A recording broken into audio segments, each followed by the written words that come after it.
Donc, aujourd'hui, petite vidéo consacrée à la correction du bac blanc, c'est-à-dire à l'analyse des sujets, des trois sujets de dissertation qui vous étaient proposés et du texte. Je vais essayer d'être le plus rapide possible.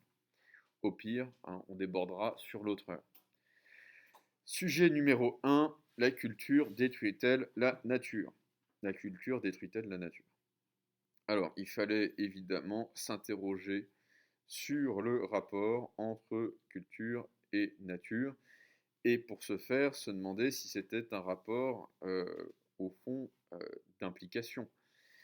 En effet, la culture semble être le développement, l'actualisation de nos capacités naturelles. C'est le premier sens dans lequel on pouvait prendre le sujet. La culture détruit-elle la nature? On pouvait le comprendre comme étant le sujet suivant, notre culture détruit-elle notre nature d'être humain? Est-ce que notre éducation, notre inscription dans un milieu social, dans un milieu familial, avec tout ce qui va de, d'opinion, de croyances, d'idéologie, euh, est-ce que cette acculturation ne nous conduit pas à nous éloigner de notre nature première au point que cette nature pourrait disparaître? C'est la question que pose Rousseau, c'est la question que pose Blaise Pascal. Est-ce que, à force d'avoir été modifié par la vie en société, la nature humaine a tout simplement, n'a pas tout simplement disparu? Une autre manière de concevoir le sujet était de se demander, c'était en fait la plupart des copies que j'ai pu lire n'ont insisté que sur cette dimension-là du sujet, c'était bien dommage. On pouvait lire ce sujet comme étant un problème, on va dire, écologique. Est-ce que l'activité humaine qui se manifeste dans la culture ne vise pas à, ou plutôt n'a pas pour effet de détruire progressivement le milieu naturel, ce qu'on pourrait appeler aussi l'environnement?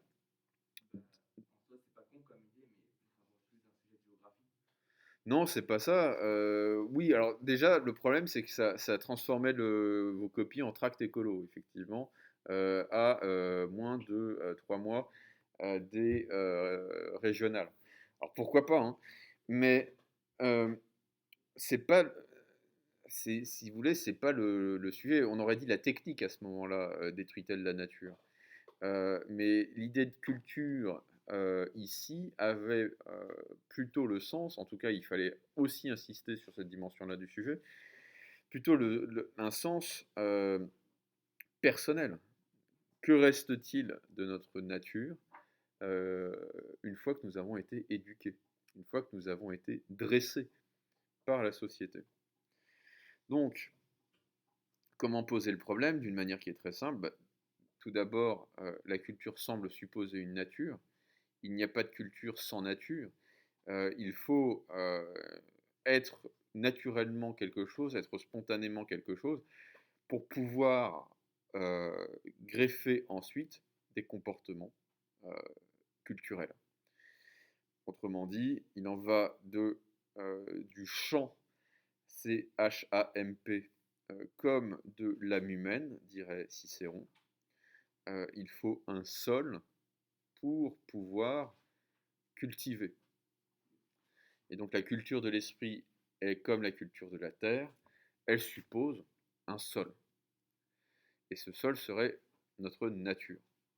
Autrement dit, on pourrait penser, comme le fera Aristote, que sans nature, il n'y a pas de culture possible et que la culture ne fait que perfectionner, actualiser, combler les lacunes de la nature. Mais d'un autre côté, on peut aussi penser que la culture agit en nous comme une seconde nature, voire comme une nature tout court, puisqu'elle va supplanter ce que nous étions originellement. Ce que nous étions originellement en tant qu'espèce, ce que nous étions originellement en tant qu'individu. Que reste-t-il de notre spontanéité biologique une fois passer entre les mains de notre milieu social, de nos éducateurs, etc., etc., etc. Donc, on pouvait élargir ensuite en se disant qu'effectivement, ce qui se pose à l'échelle individuelle se pose aussi à l'échelle planétaire et envisager d'élargir sur une perspective écologiste, ou écologique plutôt. Effectivement, est-ce qu'on peut encore parler de culture pour une entreprise de destruction systématique visant le profit? Est-ce que ce n'est pas nier ce que c'est que la culture que de nier ce qu'est la nature? Voilà. Bref, ça pouvait vous faire trois parties. Hein. Bah, grand 1, la culture ne détruit pas la nature, puisque la culture suppose la nature et que la culture actualise la nature. Grand 2, on peut toutefois se demander si la culture ne détruit pas la nature au sens où elle nous impose de nouvelles habitudes qui finissent par devenir tellement spontanées qu'on ne sait plus vraiment ce qu'il y a de spontané et de naturel en nous. Grand 3, en réalité, cette question se pose aussi, se pose non pas seulement à l'échelle de l'individu, mais à l'échelle de la planète. Qu'en est-il en effet de cette activité humaine qu'on n'ose plus nommer culture et qui détruit l'environnement? Est-ce qu'il ne faudrait pas retrouver le sens antique de la nature, c'est-à-dire une force spontanée et autonome, indépendante de l'être humain, et qui pourrait même servir de modèle à l'être humain pour se développer lui-même? Sujet numéro 2. Peut-on opposer justice et liberté? Peut-on opposer justice et liberté? Alors, qui a pris ce sujet? Eh ben, alors, en quoi peut-on opposer justice et liberté? Euh, Premièrement, justice. Autant la justice semble être une faculté et même une vertu humaine, autant la liberté semble être la condition de tout être humain, et non pas une vertu particulière. Okay. Donc on pourrait se dire que déjà la justice peut être un but vers lequel tendre en tant qu'être humain, un but éthique, alors que la liberté, c'est la condition, c'est le lot commun de tout être humain dans la nature. Autrement dit, la justice serait une institution qui ne serait pas naturelle, alors que la liberté ne serait pas une institution, et elle serait plutôt une condition naturelle de l'être humain. Maintenant, qu'est-ce qui pose effectivement problème? Pourquoi est-ce qu'on peut opposer, pourquoi aurait-on tendance à opposer justice et liberté? Parce que celui qui agit librement et de son plein gré n'agit pas toujours de manière juste. La liberté, quand elle s'exprime pleinement, c'est-à-dire dans une pure individualité, dans une pure force, dans un pur déploiement de force individuelle, ne rencontre pas toujours la justice. Cette liberté peut être injuste, elle peut être violente, elle peut imposer ses dictates à n'importe qui. Et donc, on aurait besoin de la justice précisément pour modérer, tempérer, limiter, borner notre puissance naturelle d'exister qui s'exprime dans la liberté. Mais d'un autre côté, on peut se demander si la véritable condition de la justice n'est pas la liberté. En effet, la justice, ce n'est pas un autre pouvoir de contrainte que la force de l'individu. La justice a pour but de réparer et de punir. Or, la réparation comme la punition n'a de sens que face à des individus qui sont libres de comprendre le sens de la décision de justice. On ne punit pas vraiment, et on ne récompense pas vraiment, on ne répare pas vraiment des robots et des animaux. On peut engueuler un chien, mais surtout ce qu'on va faire, c'est l'empêcher de nuire. Il n'en va pas tout à fait de même, à moins de traiter les êtres humains comme des chiens, il n'en va pas tout à fait de même des délinquants et des criminels. C'est-à-dire qu'on ne va pas seulement l'enfermer, parfois on le fait, hein. On ne va pas seulement l'enfermer pour l'empêcher de nuire, on va aussi l'enfermer pour qu'il comprenne en fait le sens de son acte et de la peine qu'il reçoit. Donc on pourrait se dire que dans ce cas, la justice est la condition, pardon, la liberté est la condition de la justice. Et troisième partie, troisième temps de la réflexion, on pourrait se dire que sans justice, il ne peut pas y avoir de liberté individuelle au sein de la société. La justice est ce qui va garantir en fait que chaque individu contienne ses pulsions violentes, contienne ses ambitions, la démesure de ses ambitions, borne ses capacités à celles des autres, en fonction de celles des autres. Et on pourrait se dire qu'à ce moment-là, la justice n'est pas seulement une vertu individuelle, c'est la forme que doit prendre toute société pour prospérer.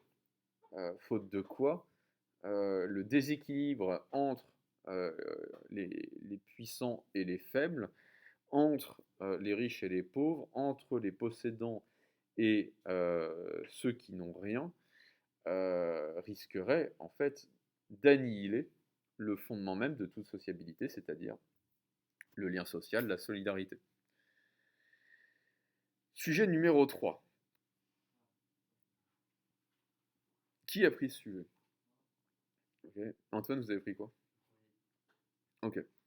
Toutes les opinions se valent-elles? Alors, toutes les opinions se valent-elles? Sujet qui était le plus, à mon avis, le plus difficile à saisir, le plus glissant qui soit. Pourquoi? Parce que le traitement a été, de mon expérience, a été systématiquement superficiel, relativiste, etc., etc. Or, précisément, pour traiter un sujet relativiste, il fallait ne pas être soi-même relativiste. Toutes les opinions se valent-elles?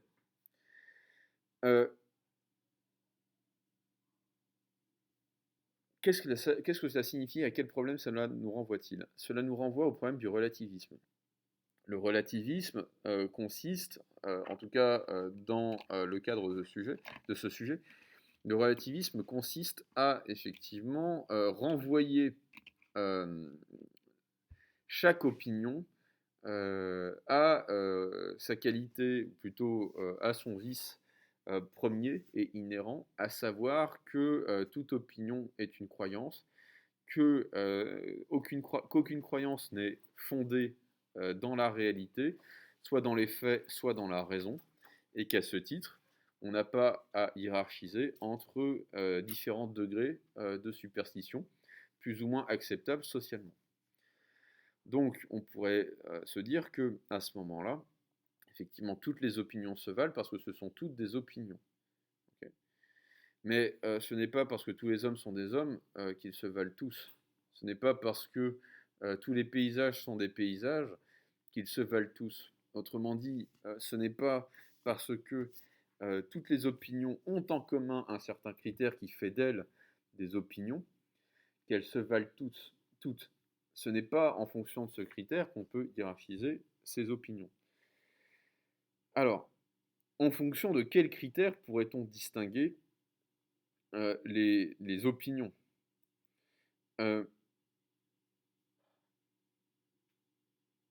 On pourrait penser effectivement que l'opinion est une croyance infondée.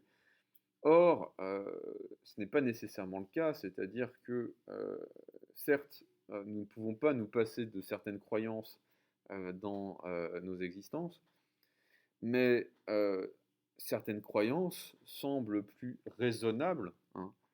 Voilà pourquoi j'aurais préféré que vous attendiez qu'on ait traité ce sujet-là avant de vous saisir du sujet numéro 3 au bac blanc. Certaines croyances semblent être plus raisonnables que d'autres, c'est-à-dire qu'elles semblent être plus prudentes, elles semblent être fondées sur une plus grande probabilité de l'advenu de certains événements que d'autres. Euh, on peut aussi s'intéresser à la rationalité de certains préjugés. Tous les préjugés ne se valent pas, si vous voulez. Il y a le préjugé qui est fondé sur les on-dit, sur les contes de nourrice, hein, les leçons de choses de ma grand-mère. Et puis il y a des préjugés qui sont fondés sur l'expérience, qui sont en réalité des post-jugés. C'est-à-dire vous avez enregistré un certain nombre d'informations parce que vous allez avoir une expérience qui s'est répétée, répétée, répétée. À ce moment-là, vous allez former un jugement qu'on appelle une induction, mais qui relève du préjugé. Or, ce préjugé, il est davantage fondé en réalité que d'autres. C'est aussi simple que ça.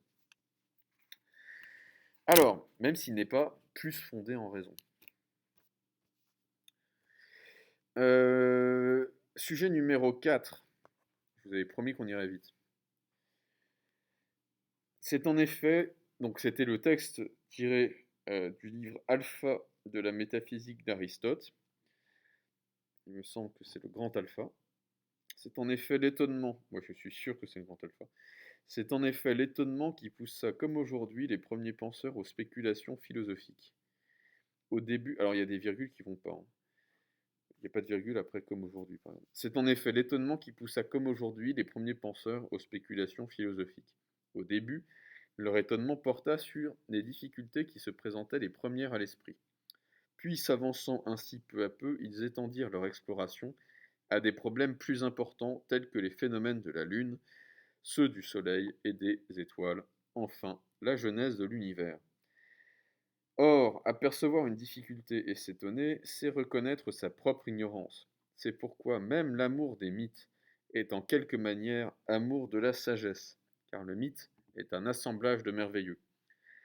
Ainsi, donc, si ce fut bien pour échapper à l'ignorance que les premiers philosophes se livrèrent à la philosophie, c'est qu'évidemment ils poursuivaient le savoir en vue de la seule connaissance et non pour une fin utilitaire. Et ce qui s'est passé en réalité fournit la preuve. Presque toutes les nécessités de la vie et les choses qui intéressent son bien-être et son agrément avaient reçu satisfaction quand on commença à rechercher une discipline de ce genre. Je conclus que manifestement nous n'avons en vue, dans notre recherche, aucun intérêt étranger. Mais de même que nous appelons libre celui qui est à lui-même sa propre fin et n'existe pas pour un autre, ainsi cette science est aussi la seule de toutes les sciences qui soit une discipline libérale, puisque seule elle est à elle-même sa propre fin. Alors, il y avait plusieurs questions structurées en trois grands, on va dire, domaines. Premièrement, les éléments d'analyse. Aristote distingue dans ce texte deux formes différentes d'étonnement. Quelles sont-elles? Justifiez votre réponse. Alors, la réponse qu'on attendait était la suivante. Il y a d'abord l'étonnement qui se porte sur les problèmes pratiques et les dimensions les plus concrètes de l'existence. Et deuxièmement, il y a l'étonnement qui va se porter sur des phénomènes inexplicables vers des problèmes lointains qui font l'objet d'une spéculation et principalement aussi les problèmes qui ont trait à la forme et à l'origine du cosmos, de l'univers.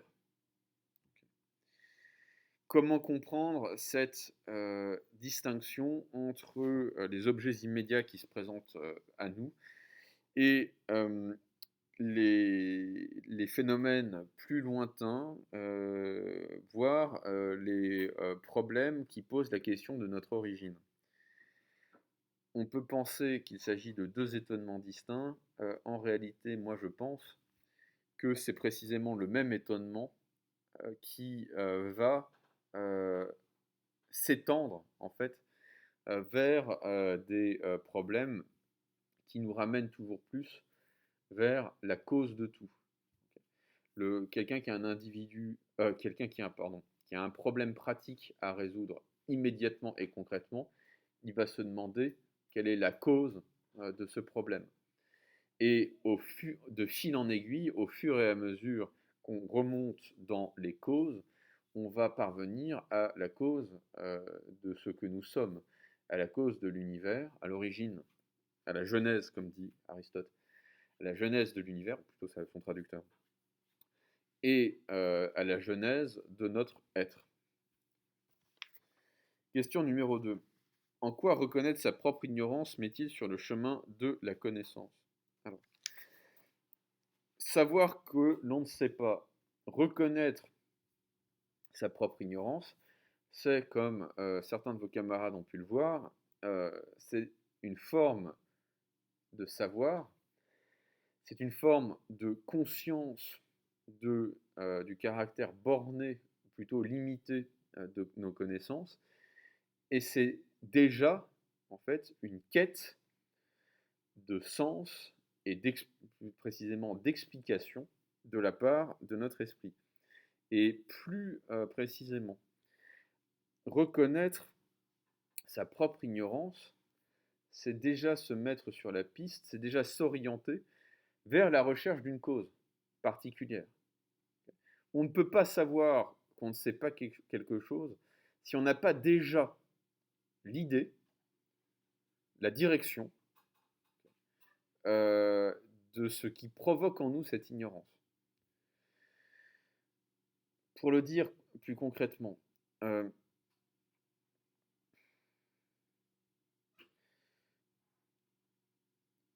par exemple, le phénomène des marées, imaginons cela. S'étonner du phénomène des marées, c'est déjà avoir une raison de s'en étonner. Autrement dit, c'est déjà s'intéresser à ce phénomène parce qu'on a un intérêt pratique, mais on va se rendre compte très rapidement qu'on a aussi un intérêt spéculatif, théorique, à comprendre le phénomène des marées, à l'expliquer, parce que ça va nous permettre de le prédire, de le prévoir. Et donc, ce que nous dit Aristote, c'est que le moment de l'étonnement, il est ponctuel, il est bref, il est vif, il se fait dans l'instant, mais en réalité, il oriente vers une connaissance qui sera, elle, éternelle, c'est-à-dire vers une explication d'une cause qui se retrouvera toujours pour expliquer le phénomène qu'on cherche à connaître. Expliquer cette science, donc question numéro 3, cette science est aussi la seule de toutes les sciences qui soit une discipline libérale, puisque seule elle est à elle-même sa propre fin. Alors cette question a été globalement très mal comprise. Qu'est-ce que cela veut dire? Qu'est-ce qu'il y a de plus important dans une action? Est-ce que c'est le but de l'action ou est-ce que c'est le moyen de parvenir à ce but? Qu'est-ce qu'il y a de plus important dans une action? Le but de l'action ou le moyen de parvenir à ce but? Ben non, le but. Parce que le moyen dépend du but. La finalité dépend, ne dépend pas. Le moyen dépend de la finalité. Okay. Pourquoi la philosophie ou la science, dit Aristote, est-elle de toutes les sciences la plus importante? Précisément parce qu'elle est le but de toutes les sciences. En ce sens-là, elle ne dépend pas des autres, ce sont les autres qui dépendent d'elle. Donc ça veut dire que pour Aristote, la philosophie est cette science fondamentale, alors ça va être l'objet de toute la métaphysique, la philosophie est cette science fondamentale dont va dépendre toutes les autres sciences, dont va dépendre les mathématiques, dont va dépendre la physique, l'astronomie, la médecine. Enfin, la médecine pour Aristote est plutôt un art qu'une science, etc., etc. Pourquoi? Parce que la fin est toujours plus importante que le moyen, au sens où le moyen est toujours subordonné à la fin. Okay. Pourquoi la philosophie est-elle à elle-même sa propre fin? Premièrement, parce qu'elle n'a pas d'intérêt immédiatement pratique. En ce sens, elle se distingue de tous les arts, déjà, mais aussi de certaines sciences comme les mathématiques, qui sont plutôt des instruments qui vont être déployés, par exemple, dans la recherche en astronomie ou en physique ou en biologie, etc., etc. Donc, vous avez mal compris souvent ce que ça voulait dire être une discipline libérale. C'est pas une discipline qui rend libre, hein, si vous voulez. J'ai eu plein de copies de ST2S, alors très mignonnes, hein, les ST2S. Mais ouais, la philosophie, ça nous permet de nous ouvrir l'esprit. Et c'est pour ça que ça nous rend libre. Alors c'est pas ça en fait chez Aristote. Chez Aristote, de la même manière que l'être humain est vraiment libre lorsqu'il est à lui-même sa propre fin, c'est-à-dire qu'il n'est pas un moyen, qu'il n'est pas un esclave au service d'un maître, la philosophie est une discipline libérale dans la mesure où elle n'est pas un moyen au service d'une autre science. C'est la connaissance pour la connaissance ou la recherche de la sagesse pour la recherche de la sagesse. On n'a pas besoin de raison pour rechercher la sagesse. La sagesse suffit. Elle est à elle-même sa propre fin. Pourquoi une activité qui ne sert à rien d'autre qu'à elle-même est-elle ce qui a le plus de valeur? J'ai déjà répondu à la question. Une activité qui ne sert à rien d'autre qu'à elle-même ne dépend pas d'une autre activité, n'est pas le moyen en vue d'un autre, n'est pas subordonnée à une autre activité. Grand B, élément de synthèse. Quelle est, selon vous, la question à laquelle le texte d'Aristote répond? Alors, bonne question. Le texte porte sur la notion d'étonnement.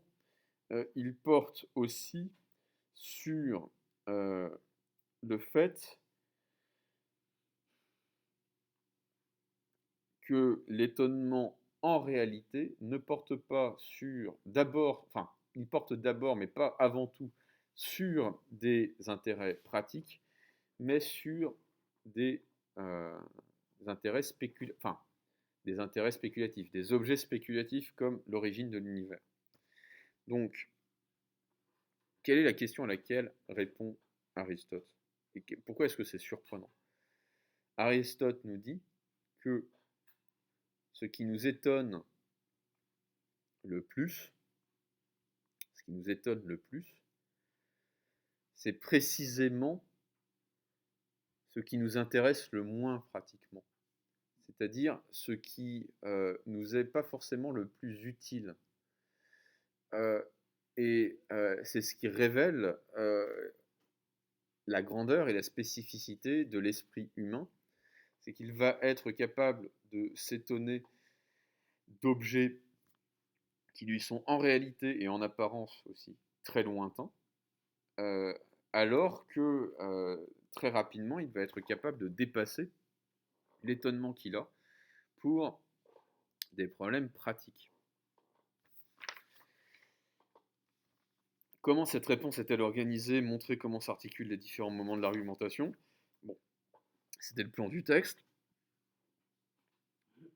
Première partie, la distinction entre les deux types d'étonnement et le mouvement propre de l'étonnement des objets, ou plutôt des réalités contingentes vers les réalités nécessaires et originaires. Deuxième partie, l'étonnement révèle une forme d'amour de la sagesse. Troisième partie,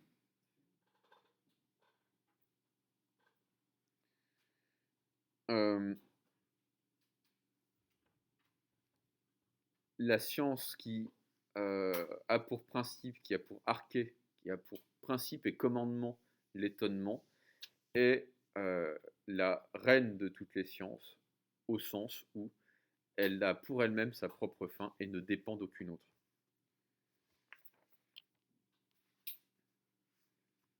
Dégager l'idée principale, c'est précisément celle-là. L'idée principale du texte, c'est que c'est la science qui a pour principe l'étonnement philosophique, qui, euh, qui est seule, en fait, euh, la, la science de toutes les sciences, au sens où elle les englobe toutes, sans dépendre d'aucune d'entre elles. Commentaire. À la lumière de ce texte, pourquoi est-il difficile de s'étonner de ce qui ne sort pas de l'ordinaire? Il est difficile de s'étonner de ce qui ne sort pas de l'ordinaire, précisément parce que l'ordinaire, par son caractère habituel, est rassurant. Et ce qui nous rassure ne nous étonne pas. En effet, être étonné, c'est être littéralement frappé par... Non, étonné. Il y a quoi dans étonné? Le tonnerre. Être étonné, c'est être littéralement frappé par le tonnerre. Or, qu'est-ce que c'est que le tonnerre? C'est précisément, et on le sait, c'est un phénomène qui, pour les anciens, était extraordinairement compliqué à expliquer, qui était même impossible à expliquer par des causes naturelles. C'est la raison pour laquelle les anciens sont allés chercher des causes surnaturelles, ou plutôt des symboles surnaturels pour représenter ce que c'était que le tonnerre, à savoir Zeus ou Jupiter. C'est précisément pour cette raison, en fait, que notre étonnement face à des choses peu communes révèle notre ignorance, parce que ce que nous avons toujours en face de nous, ce que nous voyons en permanence, sans cesse, euh, nous avons l'impression de bien le connaître. Alors ce qu'on peut critiquer, c'est précisément l'idée selon laquelle nous connaissons bien ce dont nous avons l'habitude. Il n'est pas certain que nous connaissions bien ce dont nous avons l'habitude. Au contraire, on peut se dire que plus on a l'habitude de quelque chose, plus il est difficile de le connaître, c'est-à-dire de le voir comme un problème. Euh, Quelqu'un qui est, par exemple, daltonien, je ne sais pas si l'un d'entre vous l'est, mais quelqu'un qui est daltonien et qui a l'habitude de l'être, ne perçoit pas en fait le caractère d'anomalie en fait de sa perception visuelle. Et il cesse de s'en étonner. Et exactement, et il cesse de s'en étonner. Or, précisément, on peut se demander si chacun d'entre vous, si chacun d'entre nous n'est pas face à ses préjugés comme un daltonien qui ne se rend plus compte qu'il est daltonien. Autrement dit, à force de trouver certaines situations normales, on ne s'en étonne plus. Il y a un philosophe français je dis des bêtises, oui, enfin, fin du 18e, mais vraiment toute fin du 18e, début du 19e siècle surtout, hein. C'est un homme du 19e siècle avant tout, qui s'appelle Tocqueville, et on va décrire cette intuition comme étant le paradoxe de Tocqueville. Tocqueville explique que plus les inégalités diminuent, plus on va souffrir des inégalités. Okay. Plus les inégalités diminuent, plus on souffre des inégalités. Pourquoi? Parce que dans un monde où l'inégalité devient de plus en plus anormale, ces inégalités sont de plus en plus choquantes. Traduit dans le langage courant, ça veut dire par exemple que le racisme nous est de plus en plus insupportable, par exemple, parce qu'en réalité, il est de moins en moins courant. Okay. Donc en fait, on va beaucoup mieux voir quelque chose qui va nous sembler étonnant parce que ce sera rare, parce que ce sera peu fréquent. Okay. Alors que quand c'était normal, quand c'était institué, quand c'était la norme, on ne voyait même pas quel était le problème du racisme, si vous voulez, puisque tout le monde l'était d'une manière ou d'une autre. En quel sens l'amour des mythes, donc il est en fait beaucoup plus difficile de s'étonner de ce qui est habituel. En quel sens l'amour des mythes est-il amour de la sagesse?